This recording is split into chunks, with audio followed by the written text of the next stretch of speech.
வந்து நம்ம விநாயகர் சதுர்த்திக்கு கொழுக்கட்டை செய்ய போகிறோம். எப்படி செய்யறதுன்னு பார்க்கலாம். இது வந்து ஈஸி மெத்தடு, சீக்கிரமாக செஞ்சிடலாம். பிகினர்ஸ் கூட ஈஸியாக இந்த மாதிரி இந்த மெத்தட் ஃபாலோ பண்ணி செய்யலாம். நம்ம எப்படி செய்யறதுன்னு பார்க்கலாம். நான் அரிசி மாவு எடுத்துருக்கேங்க. அரிசி மாவு வந்து இது இடியாப்பா மாவு.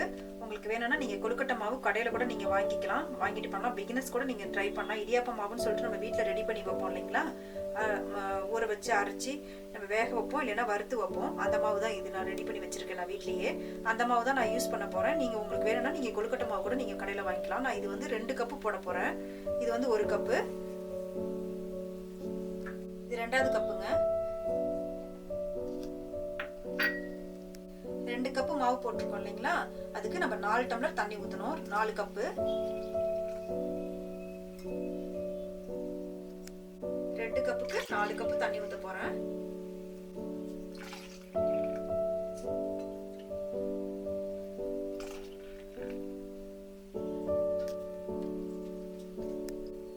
சும்மா கொஞ்சம் ஒரு பிஞ்ச் பக்கம் உப்பு போட்டுக்கலாங்க. மேல் மாவுக்கு மட்டும்தான் நான் உப்பு போடுறேன், ஏன்னா இது இனிப்பு, ரொம்ப உப்பு தேவையில்லை.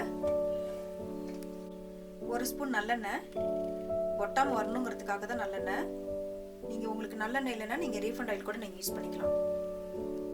இந்த மாவு நல்லா இப்போ நல்லா கரைச்சி வச்சுருவோங்க. ஒரு 10 நிமிஷம் இது நல்லா அப்படியே ஊறட்டும். கட்டி இல்லாமல் கரைச்சி வச்சுருவோம். இப்போ மாவு கரைச்சி வச்சாச்சுங்க. ஒரு 10 நிமிஷம் இது அப்படியே இருக்கட்டும். இப்போ நம்ம மேல் மாவு பண்ண ஆரம்பிச்சிடலாங்க. இப்போ நம்ம இது கரைச்சி வச்சுருக்கோம் இல்லைங்களா, இது அப்படியே ஒரு வாணலியில் நம்ம ஆட் பண்ணிடலாம்.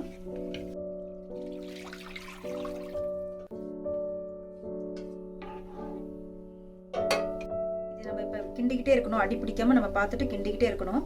பிகினர்ஸ் கூட ஈஸியாக செஞ்சிடலாம் இந்த மெத்தடில் செய்யும்போது. நீங்கள் தண்ணி காய வச்சு ஊற்றும் போது அது எவ்வளோ அளவு என்னன்னு தெரியாமல் கெட்டியாயிடுச்சுன்னா உங்களுக்கு மேல் மாவு நல்லா வராது, வெடிச்சு போயிடும், நல்லா இருக்காது. இது மாதிரி பண்ணும்போது ரொம்ப சாஃப்டாகவும் இருக்கும் கொழுக்கட்டை. அதே மாதிரி வந்து அளவும் கரெக்டாக இருக்கும், எல்லாமே கரெக்டாக இருக்கும். ரொம்ப கஷ்டம் இல்லாமல் ஈஸியாக செஞ்சிடலாம் இந்த மாதிரி மெத்தடில் செய்யும்போது.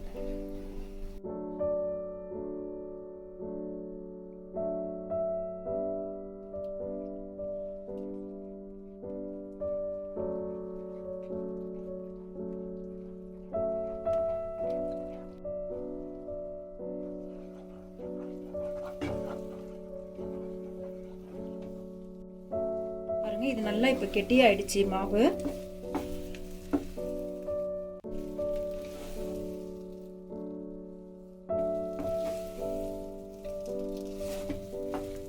இந்த மாதிரி நீங்க ஒரு 2 கப்பு போடும்போதே உங்களுக்கு வந்து ஒரு 20-25 பக்கம் கொழுக்கட்டை வரும்.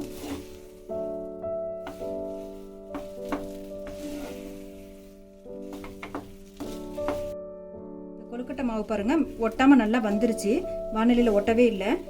ஒரு 2-3 நிமிஷம் வந்து லைட்டாக சிம்மில் வச்சுட்டு நீங்கள் அப்படியே கிண்டிக்கிட்டே இருங்க. அவ்வளோதான், ரெடி ஆயிடுச்சு. இது ஸ்டவ் ஆஃப் பண்ணிடலாங்க. இது ஒரு பவுலில் மாற்றிடலாங்க. அதே வாணலியில் இருக்கக்கூடாது, காஞ்சு போயிடும். அந்த சூடு சட்டியில் இருக்கும்போது காஞ்சு போயிடும். அதனால் வேற ஒரு பாத்திரத்தில் மாற்றி வச்சிடலாம். இது இப்போ வந்து லைட்டாக தண்ணி தொட்டுக்கிட்டு நல்லா இப்போ ஒன்றா சேர்த்து நல்லா உருண்டை மாதிரி பண்ணி வச்சிருங்க.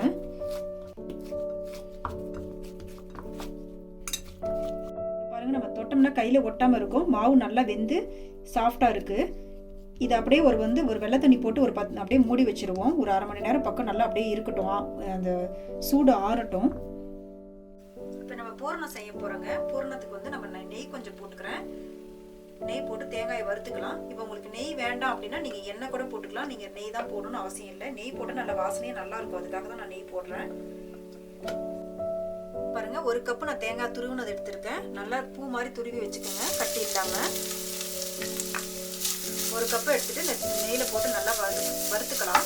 இப்படி வறுக்கும் போது நீங்க 1 வாரம் 10 நாள் கூட நீங்க வச்சுக்கலாம். வெளியிலேயே வச்சு கூட நீங்க வேணுங்கும் போது செய்யலாம், கெட்டு போகாம இருக்கும், நல்லா வாசனையாகவும் இருக்கும்.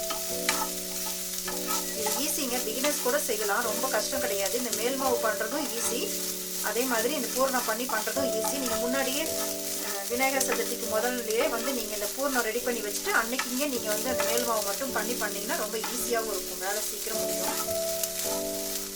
தேங்காய் நல்லா வாசனை வர அளவுக்கு நல்லா வறுத்துருச்சுங்க. நம்ம இப்போ எடுத்துடலாம் தேங்காவை. இப்போ தேங்காய் வறுத்ததுக்கு அப்புறம் நான் எள்ளு எடுத்துருக்கேங்க. எள்ளையும் போட்டு நம்ம வறுத்துக்கலாம். எள்ளு ரொம்ப நல்லது, உடம்புக்கும் நல்லது. அதே டைமில் வந்து நம்ம சாமிக்கு வந்து நைவேத்தியம் பண்ணுறது ரொம்ப நல்லது, விசேஷம்னு சொல்லுவாங்க விநாயகர் சதுர்த்திக்கு. வெள்ளை எள்ளும் கூட போட்டுக்கலாம். நான் வந்து கருப்பு எள்ளு போட்டிருக்கேன். வெள்ளை எள்ளை விட கருப்பு எள்ளு உடம்புக்கு ரொம்ப நல்லது, அதனால் நான் கருப்பு எள்ளு போட்டிருக்கேன். இது நல்லா படப்படன்னு பொரியிற வரைக்கும் வெயிட் பண்ணி நம்ம இது வறுத்து எடுத்துக்கலாம். எள்ளு இப்போ நல்லா பொரிஞ்சு வந்துருச்சுங்க, வறுத்துருச்சு. இப்போ நம்ம இதை எடுத்துடலாம். இப்போ நம்ம தேங்காயிலே இந்த எள்ளை ஆட் பண்ணிடலாம்.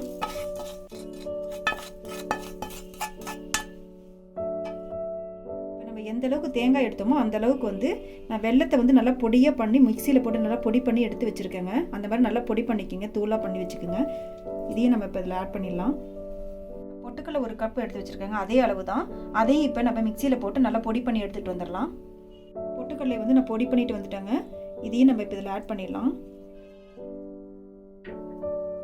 ஏலக்காய் ஒரு 1/2 ஸ்பூன் போடுறேன், பவுடர் பண்ணது. இது நல்லா மிக்ஸ் பண்ணிக்கலாங்க. இந்த மாதிரி நீங்கள் பண்ணி நீங்கள் முன்னாடியே வச்சுட்டிங்கன்னா நீங்கள் அன்னைக்கிங்க வந்து நீங்கள் அவசரப்பட்டு செய்யணுன்ட்டு இல்லை, நம்ம முன்னாடியே பொறுமையாக நம்ம பண்ணி கூட வச்சுக்கலாம்.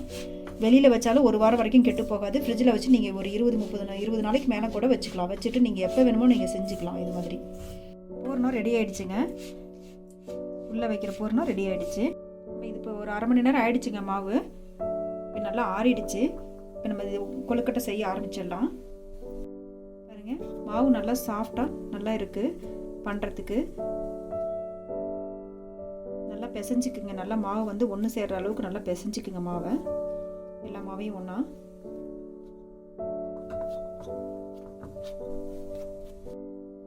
மாவு நல்லா பிசைஞ்சு வச்சாச்சு. இப்போ நம்ம எண்ணெயோ நெய்யோ ஏதாவது கொஞ்சம் எடுத்துக்கங்க. கையில் நல்லா இப்படி தடவிக்கிங்க. தடவிட்டு இந்த அளவுக்கு மாவு எடுத்துக்கோங்க.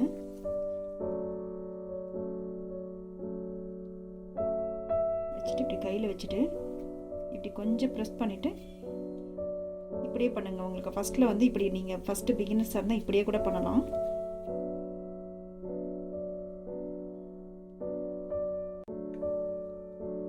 இது மாதிரி பண்ணிவிட்டு இதில் சென்டரில் வந்து கொஞ்சம் ஒரு ஸ்பூனுக்கு பக்கம் பூரணம் வச்சுருங்க. வச்சுட்டு நல்லா இப்போ க்ளோஸ் பண்ணிக்கலாம்.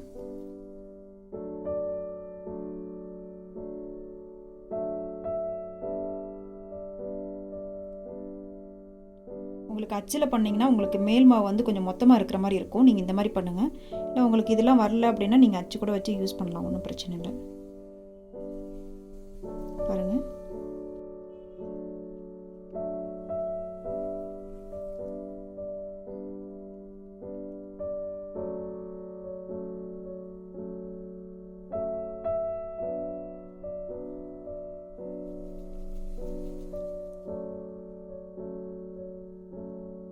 எல்லா பக்கமும் ஈக்குவலாக இருக்கிற மாதிரி பார்த்து நல்லா பண்ணிக்கோங்க.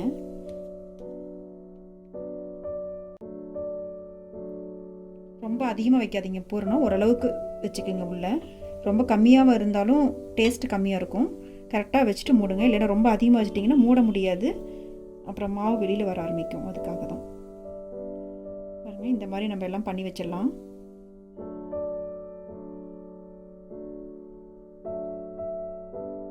உங்களுக்கு மோதகம் ஷேப்பில் வேணும் அப்படின்னா நீங்கள் நல்லா அப்படி உருட்டிக்கிங்க. உருட்டிட்டு இந்த மாதிரி கிண்ண மாதிரி பண்ணிக்கிங்க.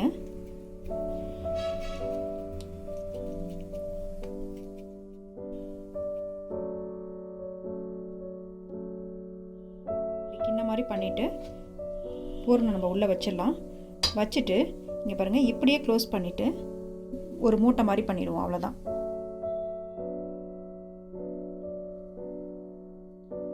நல்லா ஷேப் கொண்டு வந்துடுங்க.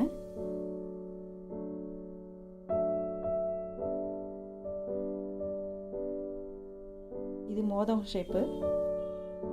மோதகம் பண்ணுறது ஈஸி. கொழுக்கட்டை ஷேப் கூட ஒவ்வொருத்தருக்கும் வராது. இது ஈஸியாக பண்ணிடலாம், ஒன்றும் பிரச்சனை இருக்காது. அவ்வளோதாங்க. எண்ணெய் தடவி வைக்கிங்க, அப்போ தான் நல்லா கையில் ஒட்டாமல் வரும்.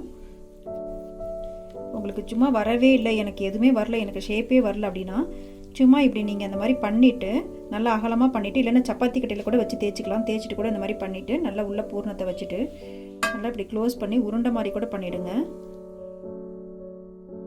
பாருங்கள், இப்படி பண்ணிவிட்டு நல்லா உருண்டை மாதிரி கூட பண்ணிவிட்டு இப்போ வந்து இந்த மாதிரி ஷேப் கொண்டு வந்துடுங்க. லைட்டாக மோதக ஷேப்பு. பாருங்கள், நல்லா சூப்பராக வந்துடும். நீங்கள் அச்சில் பண்ணிங்கன்னா ரொம்ப மொத்தமாக இருக்கும் மேல் மாவு. இது ரொம்ப ஈஸி பண்ணுறது. கொழுக்கட்டை நம்ம பண்ணி வச்சாச்சுங்க. நீங்கள் வந்து விநாயகர் சதுர்த்திக்கு வந்து நீங்கள் நைவேத்தியம் பண்ணும்போது 21 வைக்கலாம் அப்படின்னு சொல்லுவாங்க. ரொம்ப விசேஷம்னு சொல்லுவாங்க. நம்ம இப்போ இது பண்ணி முடிச்சாச்சு. நம்ம இப்போ இதை ஆவியில் வச்சு வேக வைக்கலாம்.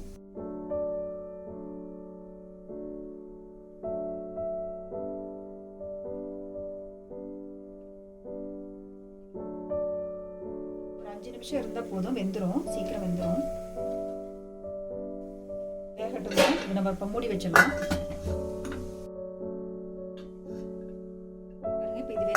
நல்லா இப்போ வளவலன்னு இருக்குது பார்த்தீங்களா, அந்த மாதிரி இருந்துச்சுன்னா வெந்துருச்சுன்னு அர்த்தம். ஒரு 5 நிமிஷத்துக்கு மேலே ஆயிடுச்சு. இப்போ நம்ம இதை எடுத்துடலாம், அவ்வளோதான். இது கொழுக்கட்டை நம்ம ரெடி பண்ணிட்டோங்க. இப்போ நம்ம பொட்டுக்களெல்லாம் ஆட் பண்ணோம் இல்லைங்களா, டேஸ்ட் வந்து மைல்டாக இருக்கும், ரொம்ப இனிப்பாக இருக்காது. நீங்கள் சும்மா வெல்லமும் தேங்காய் மட்டும் போட்டு பண்ணும்போது ரொம்ப இனிப்பு அதிகமாக இருக்கும்போது தித்திப்பாக இருந்துட்டு சாப்பிட்றதுக்கு ரொம்ப அதிகமாக சாப்பிட முடியாது. இது வந்து நம்ம நிறைய சாப்பிடலாம், மைல்டு இனிப்பாக இருக்கும், நல்லாயிருக்கும். நம்ம விநாயகர் சதுர்த்திக்கு கொழுக்கட்டை நம்ம பண்ணியிருக்கோங்க. மோதக ஷேப்லேயும் கொழுக்கட்டை ஷேப்லேயும் நம்ம பண்ணியிருக்கோம்.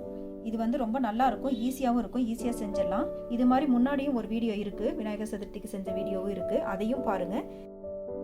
நீங்களும் இந்த மாதிரி கொழுக்கட்டையெல்லாம் செஞ்சு பார்த்துட்டு உங்கள் கமெண்ட்ஸை சொல்லுங்கள். தேங்க்யூ.